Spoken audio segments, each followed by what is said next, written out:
America के president Donald Trump ने हाल ही में अपनी इमिग्रेशन पॉलिसी में एक बड़ा बदलाव अनाउंस किया है। ये नया और चर्चित इनिशिएटिव है गोल्ड कार्ड वीजा प्रोग्राम, जो पूरी तरह से 1990 से चल रहे EB-5 इमिग्रेंट इन्वेस्टर प्रोग्राम को रिप्लेस करेगा। पहले एक बार EB-5 के बारे में जान लेते हैं। EB-5 प्रोग्राम के तहत फॉरेन इन्वेस्टर्स को यूएस में ग्रीन कार्ड पाने के लिए कम से कम $1 मिलियन किसी नए कमर्शियल एंटरप्राइज में इन्वेस्ट करना पड़ता था। अगर इन्वेस्टमेंट किसी टारगेटेड एम्प्लॉयमेंट एरिया में किया जाता तो ये अमाउंट घटकर $8 लाख हो जाता।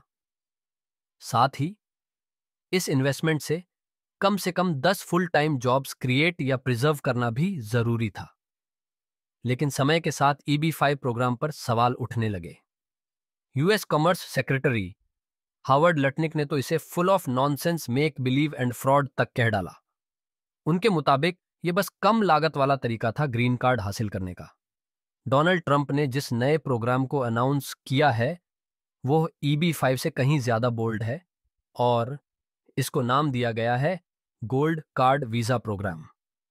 इस प्लान के तहत एप्लीकेंट्स को सीधे यूएस सरकार को $5 मिलियन यानी भारतीय मुद्रा के अनुसार करीब 43 करोड़ रुपए देने होंगे।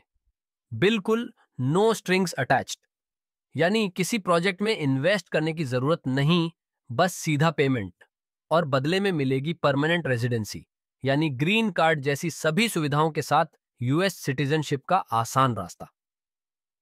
ट्रंप का दावा है कि यह प्रोग्राम दुनिया भर के अमीर और सक्सेसफुल लोगों को अट्रैक्ट करेगा जो यूएस इकोनॉमी में एक्टिवली कंट्रीब्यूट करेंगे। इंटरेस्टिंग बात यह है कि यह प्रोग्राम अगले 2 हफ्तों में ही लॉन्च होने जा रहा है, जिससे EB-5 प्रोग्राम को पूरी तरह फेज आउट कर दिया जाएगा। पर यह कहानी यहीं खत्म नहीं होती।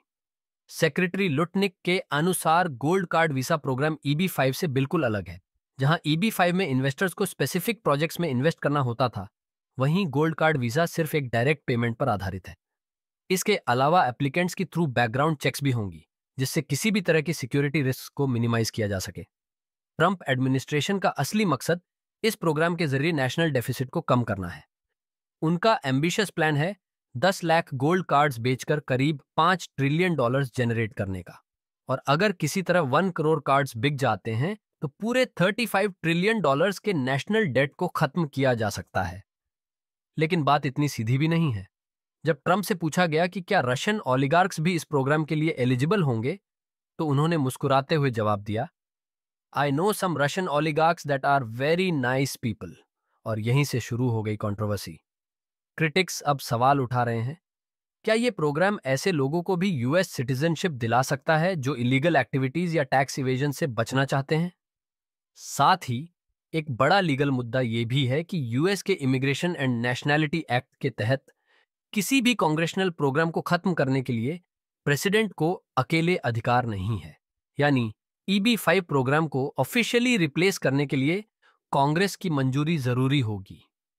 ऐसे में साफ है कि गोल्ड कार्ड वीजा प्रोग्राम को आगे बढ़ने के लिए लेजिस्लेटिव हर्डल्स का सामना करना पड़ेगा।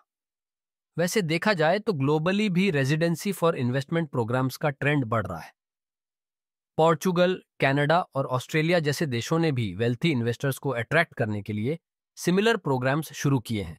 लेकिन इन प्रोग्राम्स को भी सिक्योरिटी रिस्क्स और मिनिमल इकोनॉमिक बेनिफिट्स के लिए अक्सर क्रिटिसाइज किया जाता रहा है। ट्रंप का ये gold card visa programme US immigration policy में एक बोल्ड और कंट्रोवर्शियल कदम है। एक तरफ इसका मकसद है अमेरिका के खजाने में मैसिव फॉरेन इन्वेस्टमेंट लाना, तो दूसरी तरफ एथिकल और लीगल चैलेंजेस इसे घेरे हुए हैं। सबसे बड़ा सवाल यही है, क्या $5 मिलियन की ये हेफ्टी प्राइस टैग सच में अमीर फॉरेन इन्वेस्टर्स को अट्रैक्ट कर पाएगी, या फिर ये सिर्फ ट्रंप का एक और एम्बिशियस पॉलिटिकल मूव बनकर रह जाएगी?